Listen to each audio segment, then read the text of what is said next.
I think it's more important for non-Jews than it is for Jews. I mean, we are so conscious of it every day. For Bob Horowitz, the Holocaust is never too far from his mind.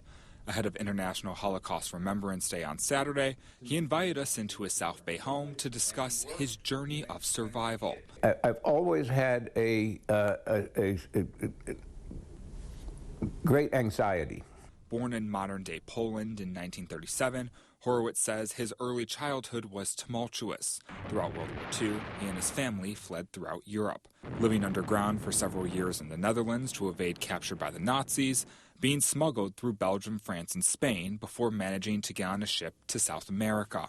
Ultimately, in 1944, Horowitz's family was able to immigrate to the U.S., setting up a home in North Carolina. He says the difficult memories from those years in Europe and the constant threat of being captured still haunt him. We came so close so many times. During our conversation, he recounted one especially terrifying time while fleeing through the woods of France, where his family encountered Nazi soldiers, an incident Horowitz says he was lucky to escape.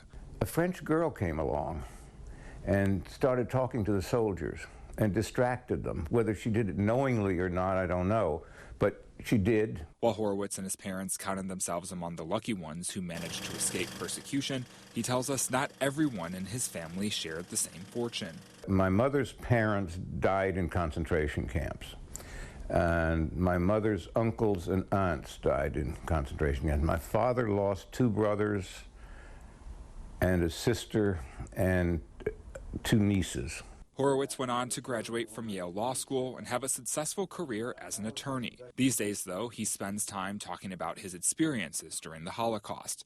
In December, he was even invited to speak at an event hosted at the home of the governor of North Carolina, a testament to how far Jews have come in the U.S. When I was a kid, there were quotas for Jews at the universities.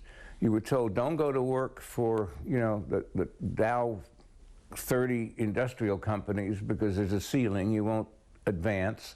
And on this International Holocaust Remembrance Day, Horowitz's message remains the same, that kindness, equality, and compassion are timeless. You would think that after a few thousand years of continuous war in the world, people would come to the realization that war really isn't very helpful.